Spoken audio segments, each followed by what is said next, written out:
And I was immediately like, yes, like I'll go to that singles ward because I feel more comfortable. Like, it feels too weird to be with 18. It felt too weird to be with like 18-year-olds or people just coming off missions. And I was like, oh, I feel like old and weird. And like, I have a kid and like, but I loved the age group because it was like, oh, people have graduated, they're in their careers, but you don't feel like, I think they used to kick you out at like 30, right? Yeah, and then but the other group it felt too old. So I feel like it's a really happy medium. I don't know. As the cold winds of winter sweep in, there's nothing like the warmth of a comforting cup to help you slow down and unwind. This is the season. Let Postum be your cozy companion. Made from roasted grains, Postum is caffeine-free and rich with a smooth roasted flavor. It's the perfect drink for those quiet, chilly mornings. Whether you're curled up with a good book, sharing a laugh with loved ones, or simply watching the snow fall outside, a cup of Postum is the moment you have been waiting for.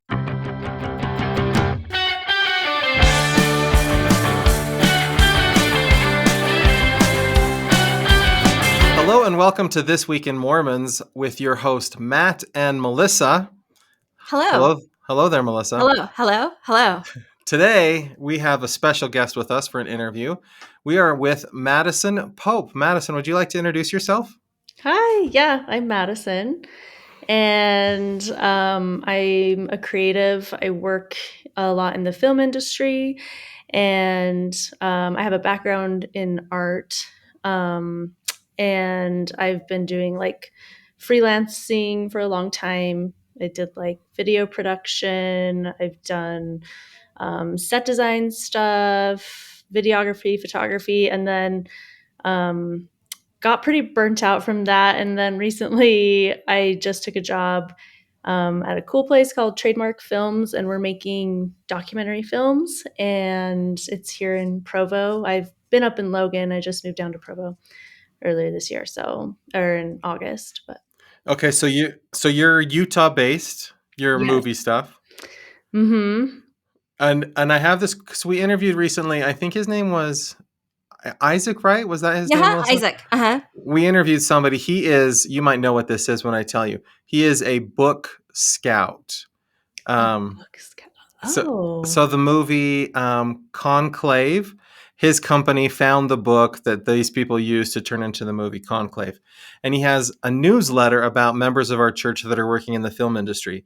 But he also is a documentary filmmaker. And so I learned that there was a film festival in Montana recently. And there was one in like Provo, Utah, like at the Sarah Theater. Do you guys? Cool. Yeah. Are you enough of a filmie that like you go to all these film festivals? I wish I was. I mean, I should. I don't know. I'm just hanging on for dear life, but So what kinds of documentaries do you guys do? So we just do so our company, it's been like a few different things. They used to like distribute independent films, and then they recently switched to documentary, and now that's all we're doing. And so we've just been doing like people of interest and like culture, just like fun topics. Are they short? So we have like our shorts will be about 20 minutes, and then we do have some like feature length films, which like 45 minutes to an hour. I wanted to reach out and interview you because I saw that you're working on something called Saints and Sodas. Yeah. And I need to hear more about this because whenever people talk about like Utah culture and especially Mormon culture, it's always this dirty soda thing. And I never do an interview or a podcast without my Stanley full of Diet Dr. Pepper. So tell me more. Saints and Sodas. Yeah, that's the documentary we're doing right now. And good to know that you're a soda drinker. Matt, are you a soda drinker? I am not. I really like water. And then if I'm really kind of crazy, I'll have some milk, I think. But no, I don't love soda. Yeah, wild. So we had like some of our crew is filming in Texas, and every time they'd like meet people and tell them they were from Utah, they kept getting asked about like, oh, is like the soda thing real? And And I think it was just kind of on the heels of like Secret Lives of Mormon Wives. And if you're familiar, they drink soda all the time during the season. And so it's kind of like spread out into like the cultural zeitgeist that Utah's got this funny soda thing going. And so that was kind of the inspiration for the documentary, which is we're titling it Saints and Soda because there's such a tie-in to like the Yeah. Mormon culture and stuff. What do you think the tie-in is? Like, is it like just that we can't drink alcoholic drinks, or is it, what do you think it is? Also, what's your drink of choice, Maddie? Yeah, well, I'm not much of like a soda person, but Milk. I hope it's milk. I don't know if I'm drinking straight up milk either. But like when I've had friends take me through the drive-throughs, I've been like, "Oh, I get it," you know. So I like Dr. Pepper. I like with the coconut creamer and the lime. I think that's Right. always like That's the perfect drink. Yeah. it's the perfect drink. Yeah. So I love it. And then what was the other question? What's the tie-in? Why do you think saints are Oh, so? yeah. So, yeah, it's been funny because, like, as someone who's like, I'm not like a huge soda connoisseur, I've been doing a ton of research. I've been talking to a lot of people, and like, it's been really interesting, kind of the things that we've kind of discovered. So, like, one of the themes that I've been interested in is like the idea of a third space. Are you familiar with that term? Yeah. Not even. Okay, Yeah. Matt is. Okay. I'm not. So, like a third space is a place you go that's not home and is not work. So, like a casual place, like maybe a park or a library or a The bar Maverick. The or the Maverick. Maverick Okay. Or like on or the TV show Friends when they would all hang out at Central Perk, right? That was like their third yeah. space. Yeah. So it's like a place where you can socialize and it's casual and you don't have like the pressures of home or pressures of work. And like Europe is great at third spaces. The US not so much, but like Yeah. a lot of our third spaces are like coffee shops and bars. But you've got like a majority of people or a large group of people in Utah who aren't going to either. And so the soda shop has kind of become a third space. Okay. Um where you can go and the people know your name. Their servers know you. They like know your drink. You're recognized.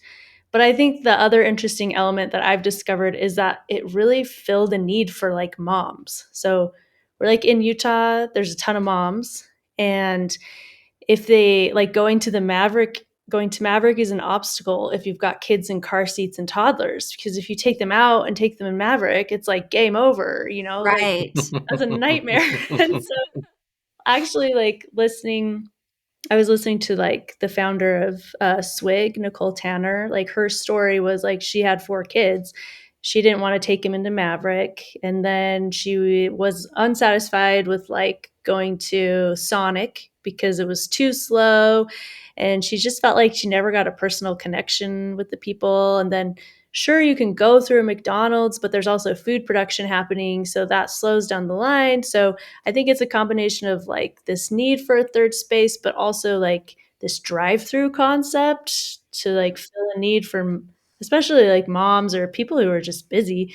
And it just kind of became like this perfect thing. Yeah, I because think that's if I think about it, like Dutch Brothers and Starbucks, they're mostly a drive-through kind of thing too, right? They're not yeah, necessarily people. There are people that go in and sit down and spend some time there, but that's not most of their business. It's people just coming in and just getting. It's maybe something that makes them feel like comfort, right? Like they have their special totally. thing that they go there and get on a regular basis. Matt, Yeah, this reminds me. Oh, sorry. Go ahead, oh, Maddie. sorry, I was saying we need rituals too. Yeah, As we Yeah, do. That's true. No, I was just wondering, Matt, if you could pitch Maddie your idea for Dutch Brethren. Remember that idea that you have? I do remember. Yeah. Maybe you could be in her documentary. Tell her. Tell her. Oh, I hope so. One of the sponsors of the podcast is Postum, so they're a coffee Oh substitute. yeah, So yeah. we had her on as a guest, and I pitched to her the idea of Dutch Brethren, where it's basically Starbucks, but it's like word of wisdom friendly. And I was like, we could have this. My idea that she really hated was we could have this beverage called the baptismal interview, which is you serve on Postum and you throw a bunch of caffeine pills in there, So it tastes like coffee. It gives you the kick of coffee, but you can still get baptized if you want to get baptized. Hey, why not? She was not a fan of that idea. She felt like it was contrary to the purpose of Postum. That is so Yeah. funny. But I would have Man, Dutch Brethren. I mean, I Dutch might get Brethren. copyright. Yeah. More Postum in drive-throughs. I haven't seen that yet. Yeah. So, yeah. So I actually became a Postum drinker. I used to do a lot of hot chocolate. Postum drinker means like maybe once or twice a month I'll have some Postum for breakfast. Because I like a warm drink that's not too sweet. I think that's what I don't like about sodas, is a little too sweet for me. And the Yeah. carbonation, that doesn't feel good to me. So I wanted something that's not water. And I guess milk doesn't always do it. So then Postum. You put milk in your Postum? Like, cream it up? But I Uh, don't know. this is so weird. So for Christmas, I got in my stocking a big like bottle of creamer. So I've got some hazelnut creamer. It's been in my fridge now for like 3 months, and apparently it never goes bad because Okay. I still have a whole bunch of creamer. Or maybe it does go bad, and I've just gotten used to the taste of like sour creamer. I don't Yeah. know. Yeah, so I use creamer in my Postum, I'm Okay. hazelnut gonna creamer. I'm gonna take this back from the off the rails way that we've gone. Is that okay, Okay. Matt? Yeah, Okay, yeah, yeah. okay. Madison, I want to talk to you about being a creative for a job, because I think it's really hard to actually be successful and make a career as a creative person. Talk to me about how you've managed that. Yeah, it has not been easy, and it's been an interesting road. And I think, like, a lot of it I kind of got into this career, like, when I graduated from college, I realized people were willing to pay for video work, and so I was like, "Cool, like, I can" you're like, "You'll pay me to, put a camera up?" Yeah, and so I was kinda doing stuff like that, and then, a few years after college, I found myself like, I was a single mom, and I had, like, a two-year-old, and I really just wanted to spend as much time with her as I could, especially when she was little, and so freelancing kind of became this way for me to, like, use my skills, but also, earn some money and then be super flexible so I could, like, take on jobs. So I started with, like, wedding films because I was like, I can just film for like one whole day and then I can, like, edit, the rest of the week and still spend a lot of time with my daughter. And then it evolved from there. I kind of got sick of wedding films. So then moved into like the commercial side of things. But it's always just kind of, there's a lot of unknowns. Sometimes you just don't know what your next job is going to go from or going to come from. One thing that always helped me, like, whenever I was on set, I love meeting everyone on set. I love trying to form a connection, and I'd always follow people. Everyone I met, I'd follow them on Instagram and just try to, like, build a connection. And I can't tell you, like, the number of jobs I got from becoming friends with, like, the models on set or just like the random producers on set. And so I think it just was like a kind of a long game too, like a lot of marketing. And then sometimes was just like I had to create. I found I needed, if I wanted to get hired for the projects I wanted to do, I had to kind of create some work to show that I could do that project. So a lot of it was just, doing passion projects and that turning into work. And so it's been like a really fluid kind of roll. It can be a roller coaster ride, and I definitely was feeling burnt out. And so this job I'm at now, where I have steady work, I'm still freelancing, but I am on salary now, and it's incredible. I'm like, Right. oh, Yeah. getting paid the same thing every month. Yeah. Wild. That's amazing. Yeah. So Yeah. I have a son who has a camera and desperately wants to be like a nature photographer. But it's a very competitive space. Like what everybody tells him is start with weddings because people will pay for weddings, and then he's like, I don't want to take pictures of weddings.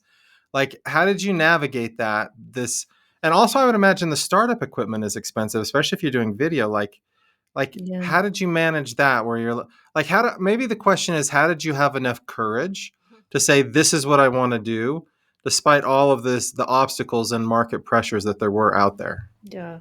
I think you have to have some level of delusion and like unearned confidence, Yeah. maybe. I think one thing that comes to mind is like sometimes it is a slog and you do have to say yes to a bunch of weddings that you might not be excited about. But you have to reframe it as like, when I'm shooting weddings, I'm like, it's like practice for documentary film. I'm documenting. As far as like equipment goes, I remember just like getting my first camera, buying refurbished cameras, which were cheaper and Hmm. never had any problems with them. Renting lenses, renting equipment from friends, and then until I figured out what like my basic setup was. And kind of sometimes with like, every shoot you do, you can look at it like I would try to use a new piece of equipment that I hadn't used before. And so I was like learning with every shoot and then deciding where I wanted to like invest my money, what I would like use the most. So yeah, just like very gradual. That's crazy. Like as you describe that, that is really, really similar to how I learned to be an academic researcher. It's really weird. Like it's a different Really? skill set, but it was like in college, I learned one kind of statistics or one way to do data collection or whatever. And sometimes I just do projects because it allowed me to like expand my skill set or refine my skill set. So it's interesting, like Hmm. across disciplines, how things are sort of similar. Yeah, that's cool. I wanted to promote your Instagram account really quick. Madison Pope Creative, is that it? Creative, yeah. Yeah, Madison Pope Creative. It might be Um, Madison Pope dot creative, something like yeah. that, Oh, yeah. you're right. I was just trying to pull it up real quick because as you were talking, okay, well, first of all, listeners, your Instagram account is so fun. There's always so much like color, but I'm always like, how does she come up with these cool ideas? But something that I see you do a lot on there is like you kind of show how you make like sets or designs and how you do things kind of innovatively, but also cheaply. Like there was this one that you were doing with like cardboard frame cutouts, and you were just kind of walking through the process of like, I have a day and I'm going to hurry and get this put together. And like, I was still like completely overwhelmed with your artistic abilities, but I also thought it was kind of cool that you showed like behind the scenes, like, here's how I get stuff done. And it's not always, going out and buying expensive things. Yeah, well, yeah, thank you for your kind words, and, I did a lot of set design work, which I love doing because like I said before, I have, like, an art degree, and I love, like, hands-on tactile stuff. Okay. Yeah. So, but a lot of times I was working for people who wanted something cool but didn't have the budget for it. So it was a lot of me scavenging things at the DI and spray painting them, Uh huh. and Yeah. just trying to like, so it's like a fun challenge. And like the frames you were talking about was for like a photo backdrop photo op for a dance party. And it was kind of like, well, we have like this that we can work with, see what you can do. Uh And huh. I kind of actually I prefer having creative projects that have parameters. It's almost worse when people are like, anything you want to do, anything, do it. And that's when things just get bad. Like they never turn out good. So if you have like parameters Yeah. and stuff, like you are more creative, and I think it kind of reins you in a little bit. Interesting. Yeah, But that's really interesting. Madison, I'm that person because I'm telling you, when I look at your Instagram page, I'm like, okay, there's somebody that knows exactly what they're doing. And if you look at my pictures or anything that I do, it's clear that I don't study set design. I don't think about set design. I don't even think about like how I put my clothes together. And so if I were to come to you, I would be like, you know everything. I know nothing. Please make my photos look as awesome as your photos look. Was your dream always set design? I don't know. I think set design was a happy accident for me. Like, I feel like I had created, I just had, I had this creative compulsion to just like spray paint things. So I went through this phase. I'm just like spray painting everything pink, like objects.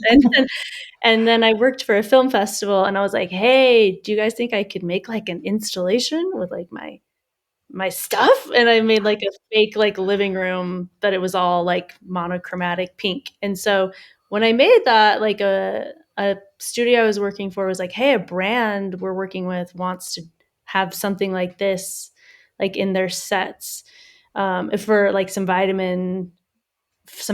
So we're like, so then I'm like going to the DI, I'm finding weird stuff, I'm spray painting it, and we're making all these cute little scenes for like vitamins. And yeah. And so, but as I was like, I just didn't realize that was like a career path or an option. Wow. And so when I was doing it, I was like, oh, this is like easy for me. Like this is natural. Like when I am doing photography, I have to really think about it. Or if I'm doing film, I have to really think about it and figure it out. It's not as natural.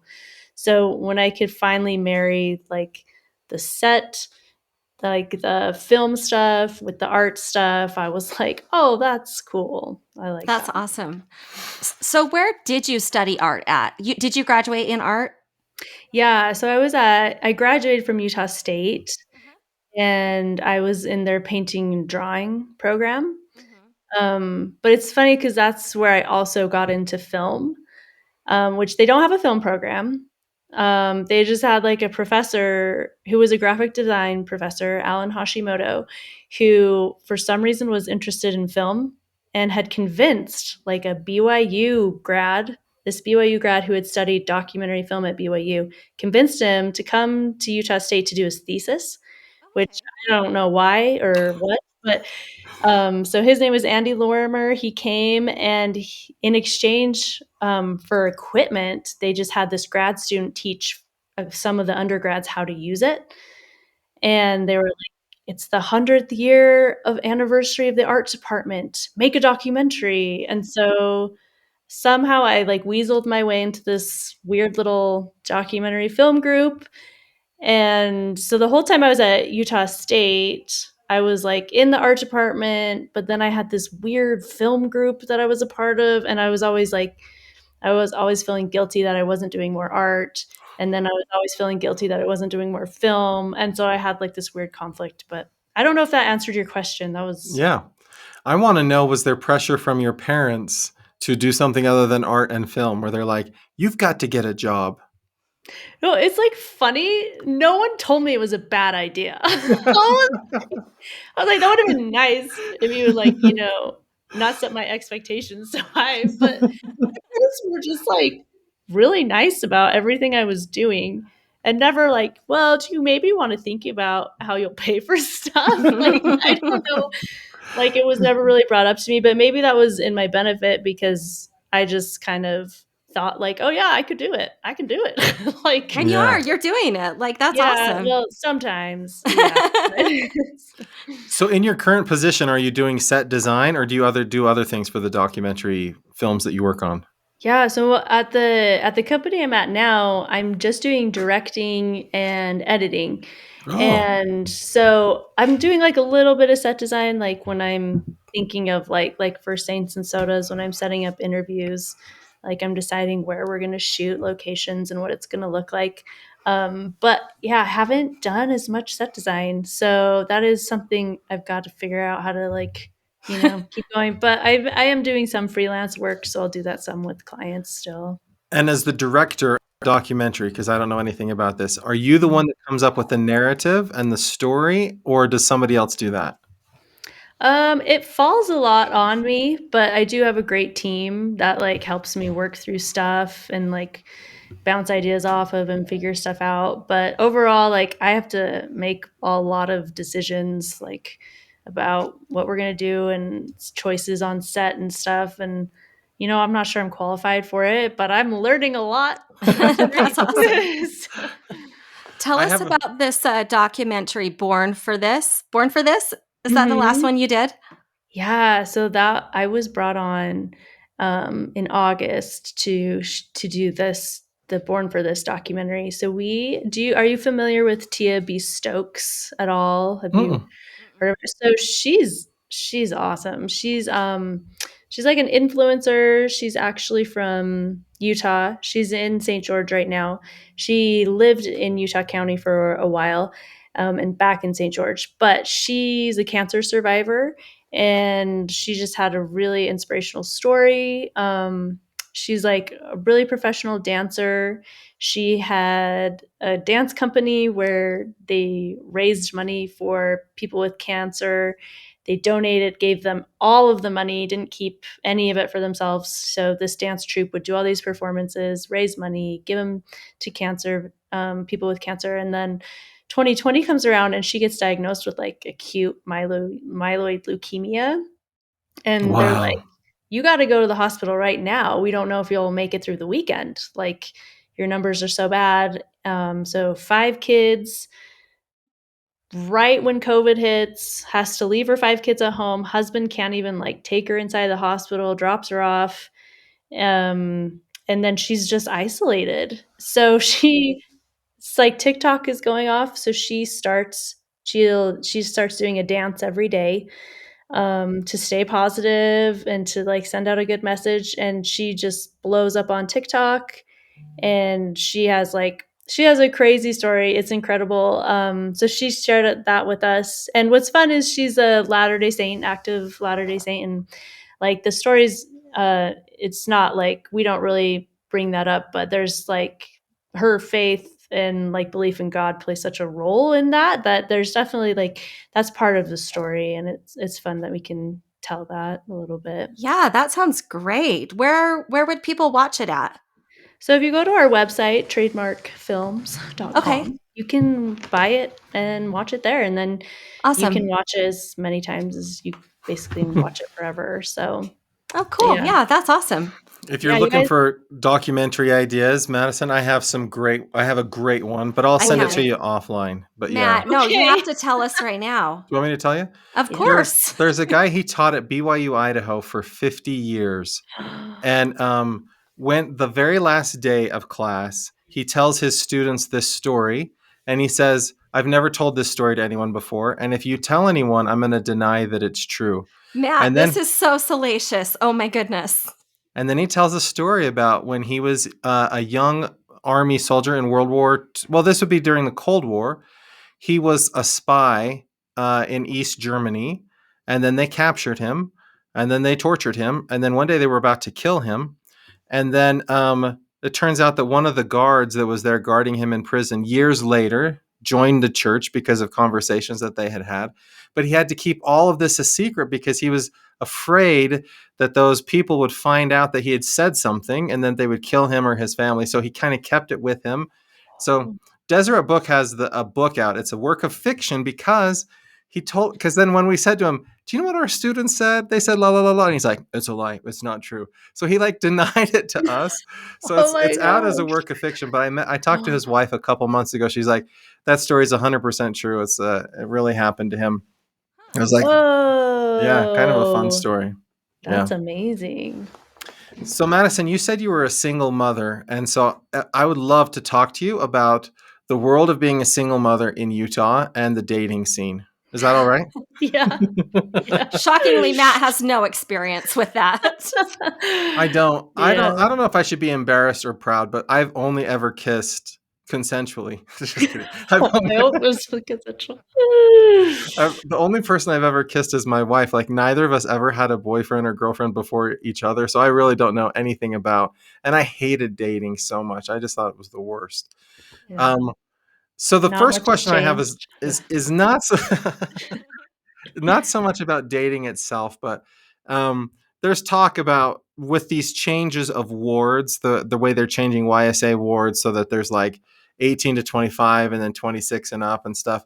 They're talking about like BYU Idaho changing housing requirements so that like that whole range doesn't like live with each other, right? That there's separation of ages and things like that. How much is like age a thing when you're on the dating scene in the LDS church? Oh, well, before I left Logan last year, I've just been going to family wards, and I had not ever attempted like the single ward scene. But Mm-hmm. then someone they shared with us at church, they're like, okay, there's a singles ward now. They were doing a pilot program in Logan for 25 to 35. And I was immediately like, yes, like I'll go to Oh, that singles ward because I feel more comfortable, like it feels too weird to be with 18. It felt too weird to be with like 18-year-olds or people just coming off missions. And I was like, oh, I feel like old and weird and like I have a kid and like, but I loved the age group because it was like, oh, people have graduated, they're in their careers. But you don't feel like, I think they used to kick you out at like 30, right? Yeah. Where, yeah. And then, but the other group, it felt too old. So I Yeah. feel like it's a really happy medium. I don't know. So Yeah. you like it. You like this change. Yeah, that was the only reason I went to a singles ward, since I've been single, was Uh-huh. after that change. Yeah. Does it feel like there's pressure in every date to like define the relationship and where is this thing going? Like, is it going to lead to a celestial marriage, or is it just like we can just date and have fun and who cares what happens? I don't feel like people are really serious. It's like I'm just like trying to get a second date out here. It's like, everyone is. There's more of like a commitment problem thing now, or like Ah, people ghosting you, or just not. It's hard, and it's also totally different too. Like when I became single again, dating apps were available, which they hadn't been before. And in some ways it's helpful, and in some ways I think it's like hurt, like dating, because yeah, it can make you, I think it makes us Tell us all more. more I want to hear flaky. more about the dating apps because I feel Yeah. like everybody, well, everybody uses them because they feel like you have to, like, you know what I Yeah. mean? But yeah, tell us more if you don't Yeah, mind. it's, like, hard, and I think, like, I'll go on a dating app until, like, I have a mental breakdown, and then I'll, like, take a break. So, I'll kinda go through spurts, but it's also you're playing a game against the app too, because when you first jump on, they're showing you everybody, and it seems like there's a million people, but then you see less and less people, or they want you to pay to be able ah, to see who likes you, or you can do a free version of it, but it just draws everything out. So ah, you're like, they make it difficult for you to be on the app if you're not paying for it. So, and that's become worse and worse. So, but I also think a lot of people are like, we want to meet people in real life. And I'm not seeing as many people on the apps as I used to, Mhm, but I'm also not seeing where we're getting together in real life either. mhm. So if mm-hmm. anyone knows, like, All the single guys aren't at Swig. I know that. they're not at Swig. So It's my too bad. daughter's at BYU, and she'll say similar things to me where she's like on the app, then takes a break from the app, and then gets back Yeah. on, and then takes a break. So the taking a break, is that to refresh it so that you get new stuff, or is it just because it feels toxic? Like I imagine, like there are times with social media where I'm like, I just don't want everybody seeing everything that's going on, and even more so, I would imagine a dating app where you're sort of feeling like I'm just tired of maybe like the judgment or the whatever. Is it more like that, or is it more like there's a good reason to take a break? Yeah, I think it's like a bit of both. Like sometimes I just feel too self-conscious after a while, and I'm like, Mm-hmm. "Oh, I need to get off here." Or sometimes I felt like, "Okay, the app has run its course. I'm not Mm. seeing new people. My conversations have kind of fizzled out. I've gone on the dates with, the people I first connected with." So, and also it is more effective to totally delete it and to later reinstall it, because then you'll see more New people. But people. Uh-huh. also I don't want to be super negative either. I've met like some awesome people off of the dating apps. I've had great experiences, But but creepy there's guys? Are there also, creepy guys? yeah, there's creepy guys. You have to be careful. And I've had bad experiences too, but I've had good experiences. So just to be fair, like it's not all bad, but you do have to like really sift through things. Do you chronicle these things in a journal somewhere so that you can write a tell all my life with the Yeah. LDS dating apps? I mean, I'm probably not the most interesting person to talk to about it, 'cause I don't do a ton of work.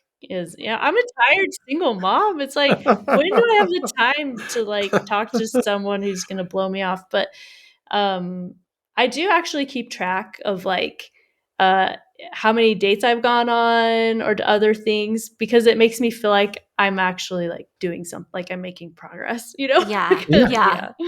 Good job. Yeah. Is it Thank hard you. being a single mom in the church? Do you feel supported? Yeah, I think it's better than it used to be. I think people have had some really hard experiences, but I've only felt like loved and supported, and a lot of times people don't even, talk to me about it or ask me about it, and I think that's probably a lot different than it was, 20, 30 years ago. Yeah. So I honestly can't say I've really had a bad experience, That's good. like being single at church or felt like pressure to do anything. Our mom is a single mom, and when we were younger, I know she felt like church leaders would not call her to leadership positions because she was a single mom. Now, that could be because they were like, look, you have your hands full with those kids. You don't need an additional calling. But sometimes I know it made her feel like a second class member of the church because she felt like people didn't really respect her. Yeah. I'm having the opposite problem of that because I keep getting called into the primary presidencies. I don't know what, and I'm like, I don't know if I can do this anymore. Like, They're like, um, we saw your I Instagram and we have a vision of our primary program this year, what you could do with our it's not gonna chapel. happen for me. I've failed so many leadership, like primary, like they've been like, "Will you do the primary program?" And I'm like, "Yeah, I'll do it. I'll do it." And then I'm like, "I can't do this. Like, I don't wanna do this." And I've almost ruined primary like, several primary programs. But every time I hop wards, I keep getting this calling, and I'm like, What is happening? what do I need to learn so I can stop getting this calling?" I would like to just go to Sunday school maybe, Yeah. Yeah. like, You need like a uh, bizarro resume with references from the previous primary presidencies that are like, I can tell you she will ruin the program, whatever right? vibes. Yeah. No, I think some of it is just, like, karma, like, you didn't do it right. You're gonna have to keep getting opportunities till you do it right. I don't know. Do you feel pressure to go out and find a husband? Like, this is where my daughter's at. She feels like she has this like spiritual obligation to spend at least a portion of her, like the way I feel like I should go to the temple or something. She feels like she should set aside a certain amount of time to go and find a husband. Is there that kind of pressure? Hmm. My pressure is more like I'm afraid to die alone, like, that kind of pressure, and also being like, "Will I ever have more kids?" I'm, like, Mhm. Yeah. 36, so I Yeah. Uh-huh. might not, and, Uh-huh. sometimes that freaks me out if I think about it for too long. So I think, like, there's the biological clock that Uh-huh. can, and I don't know, but also I try to be really conscious to, like, not make decisions out of those places of fear or, like, angst. And sometimes yeah, sometimes I do feel like I have, like, a bit of a existential crisis over things. But then also sometimes I'm like, I gotta just, like, enjoy what's happening right now." And Mhm. there's so many sometimes there are some cool things I've gotten to done because I'm single and more experiences. I've gotten to, like, do certain things that I probably wouldn't have been able to otherwise. So I don't know. But it is hard. Yeah, it's hard. Yeah. Huh. It's interesting to me, Madison, because because I'm at BYU Idaho, I meet with students all the time that are at this stage of life where they're trying to plan their future and they think if they make all the right choices now, then all of their like plans for the future are going to work out exactly as they hope. And it's kind of fun talking to you because it's like if I were to tell somebody, well, you could have this life that Madison Pope has, there's part of them that would be like, I want that so badly. And then there's part of them that would be like, I'm not interested in any of that at all. But it Mhm. is like your attitude about it to me is so refreshing, where you're just like, embrace the good, the bad is the bad, and there's nothing you can do about it. Like to me, that's a really healthy approach to life that probably helps you get through a lot of challenges that come up. Yeah, for sure. Like, and the more that you can do that, like, I mean, that's a lot. Like, you just have to, accept where you are and adjust. That's what my therapist tells me. Problems happen when you can't let go of something, or, you get too locked in on an idea. And yeah, yeah. So Yeah. thanks for that. That's nice to hear that. Yeah. Elder and Sister Bednar came to BYU Idaho last Sunday. They did a devotional and it's close to their 50th anniversary. So they just did this thing where they just sat on the stage and then talked about their lives together. And it was interesting as they would tell these various stories. It's like Elder and Sister Bednar had a completely different life planned for themselves than how it turned out. And at one point, maybe I'm not supposed to say anything, but Sister Bednar at one point, she was like, if I had known he was going to be an apostle, I never would have married him because it's not the life that she wanted, right? And I don't think as a member of the Quorum of the 12, you're allowed to say, this isn't the life that I wanted. But I do think that, like, there's to some extent in all of us, our lives are like, this is not what I planned for myself. Yet at the same time, it's also kind of like exactly what's good for me, like the kind of the life that I want to have. If I wouldn't have picked it, but I sure love what I have. Yeah, totally. Especially when, like, I relate to the students that you were talking about, where you thought, like, I do this and this and this, and it's going to be perfect, you know? But like, it's so, like, none of our lives turn out the way we think. So a lot of adulthood is just accepting that or figuring that out. Like, it's life's going to be different. And like, I never thought I'd have an only child. And I was like, oh man, only kids. Like, they must have such a sad life. I'm actually very jealous of her. Like, I think her life's kind of awesome. Like, we have like a really great relationship.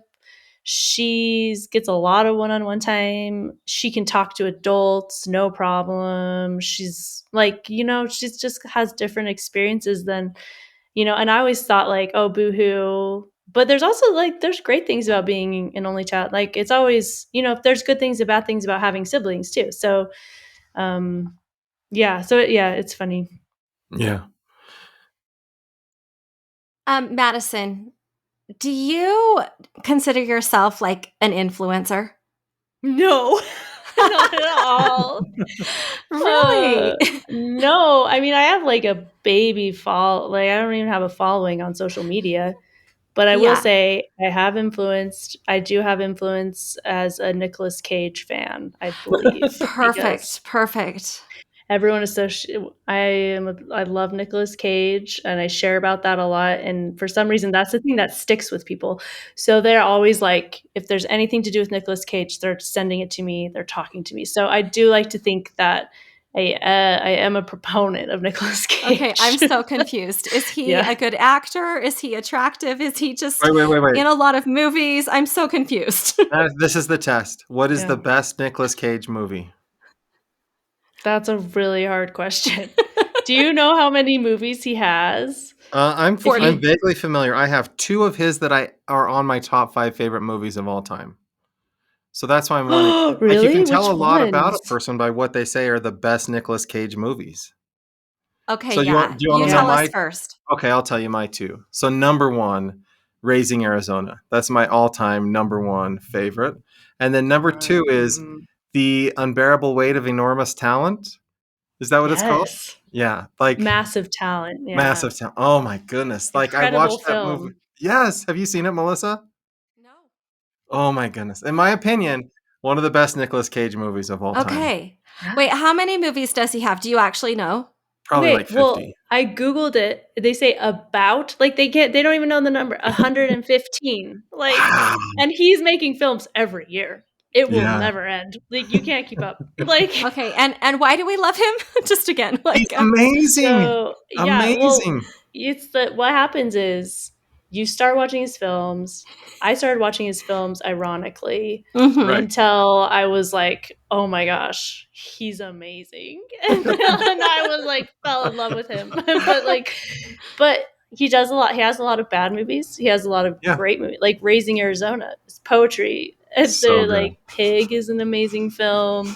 Like adaptation. Like, he's got some really cool films. And the thing is, like, what is your take on Honeymoon in Vegas? I haven't seen that one. Oh, okay. That's the one I gotta watch. So I'm trying to watch all of his films. It's gonna take me a long time. I'm glad we gave you this platform to talk about Nicolas Cage, because I didn't know that you were a Nicolas Cage influencer. Misunderstood. Thank you. Yeah. So if I influence anyone, The How thing is, Nicholas. Melissa, he has unusual ways of spending his money. So he buys Yeah, pets that are unusual and keeps them in his house.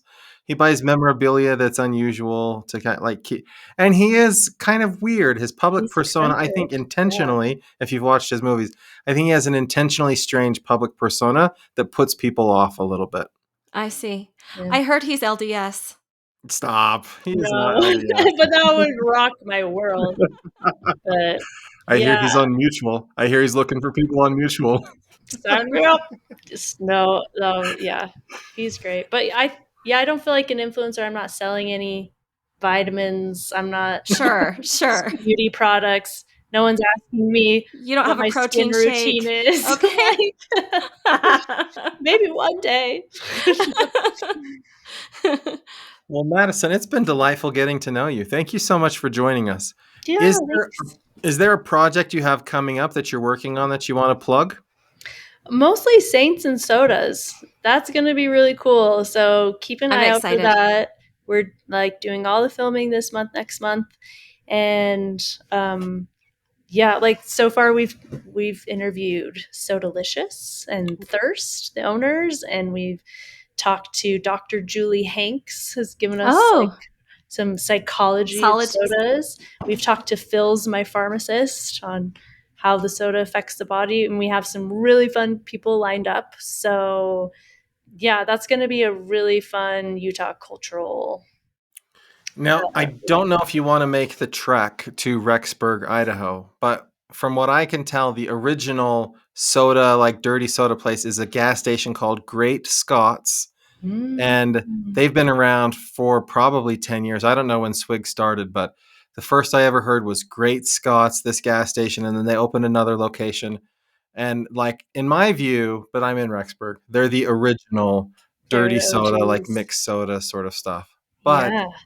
Rexburg's a trek and Do it's you a little guys have a lot of soda stuff in Rexburg? Like, do you have Swig or any of the We do, bigger and we ones? have I would say we now have, so Rexburg has maybe 60,000 people in it. I would say we have 5 different soda places in Rexburg. Yeah, Cool. it's huge among students. And a few of them have started their own like little food trucks that just do soda and things like that. But yeah, it's hard to compete with Great Scots.